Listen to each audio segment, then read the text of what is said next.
এ পর্যায়ে বক্তব্য নিয়ে আসছেন বিদায়ী ছাত্র মোহাম্মদ আল আমিন। আসসালামু আলাইকুম ওয়া রাহমাতুল্লাহি ওয়া বারাকাতুহু।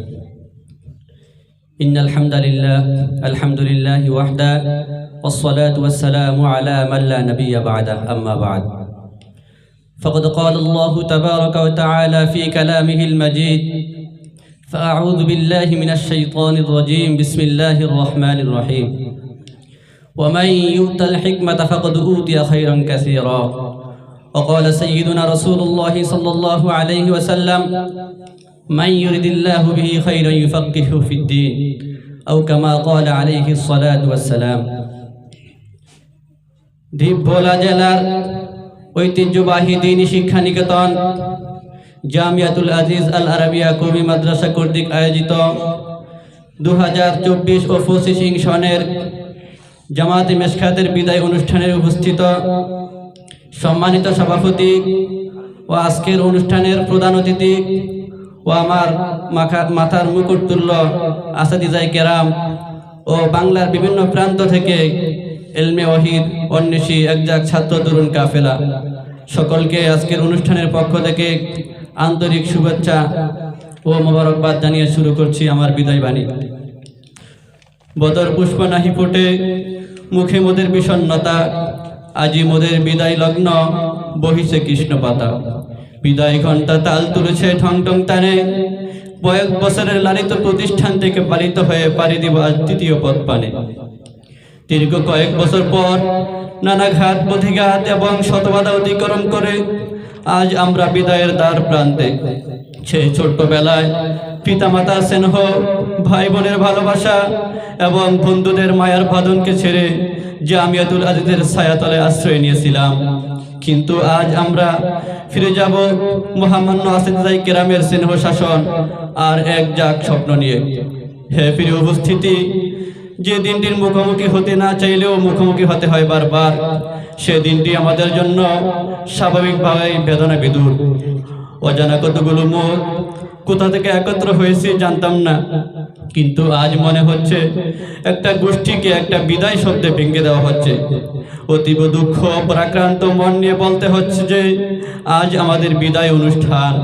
যদিও মনে করা হয় এটা একটা বিদায় অনুষ্ঠান, কিন্তু এটি একটি আনুষ্ঠানিকতা মাত্র, কারণ মনের গহীন থেকে কাউকে বিদায় দেওয়া কখনোই সম্ভব নয়।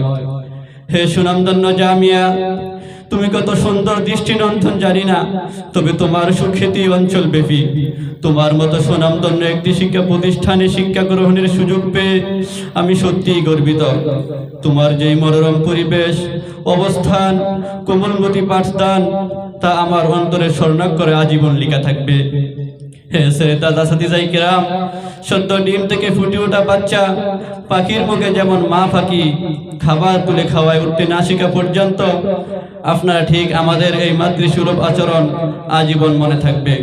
একজন জন্মদাতা পিতা মাতা যেমন তার সন্তানদের হাত ধরে পথ চলতে শেখায়, সেই হাঁটতে শেখানো হাতটা আপনাদের হাতে এসে নিশ্চিন্তে ছেড়ে দেয়। আপনাদের একান্ত আন্তরিকতা ও দক্ষতার সহিত আমাদেরকে পাঠদান করিয়েছেন। সকলের স্নেহপূর্ণ ভালোবাসা কখনোই বলা সম্ভব নয়। আমরা অত্যন্ত গর্বিত যে আমরা আপনাদের মতো আদর্শবান, জ্ঞানী, প্রজ্ঞাবান ও উদার চিত্তের শিক্ষকদের থেকে শিক্ষা গ্রহণ করতে পেরেছি।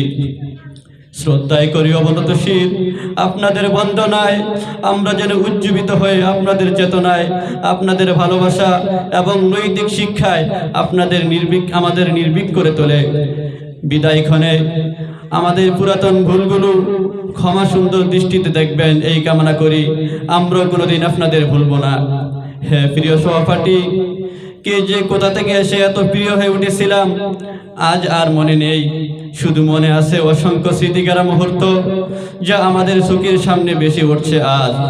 কবে যে কখন হয়েছিলাম আপন আজ আর মনে নেই, তবে কেন যেন হচ্ছে মনে দেহ থেকে প্রাণটাকে বিদায়।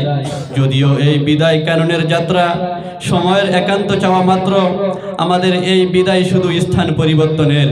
অন্তঃকরণে আমরা সবাই একত্র, যে যেখানেই থাকি না কেন মনের সুতায় গেঁথে থাকবো আজীবন। হে ছোট ভাইয়েরা, তোমাদের কতটুকু পেরেছি জানি না, তোমাদের থেকে পেয়েছি আজীবন শ্রদ্ধার স্বাদ, সেগুলো মনে পড়েছে আজ। চলার পথে দীর্ঘ পথ চলা তখন তো ছোটখাটো ভুল ত্রুটি ভেদাভেদ থাকতেই পারে। আজ সকল ভেদাভেদ ভুলে গিয়ে তোমাদের নিকট ক্ষমার হাত বাড়িয়ে দিলাম, আর তোমাদেরও ক্ষমা করে দিলাম। এই সময় থাকলো তোমাদের জন্য অফুরন্ত ভালোবাসা ও শুভকামনা। তোমরাও আমাদের সফলতার জন্য দোয়া করবে।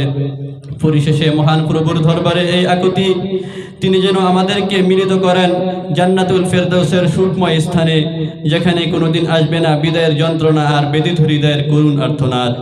এই বলে আমি আমার বিদায় বাণী শেষ করলাম।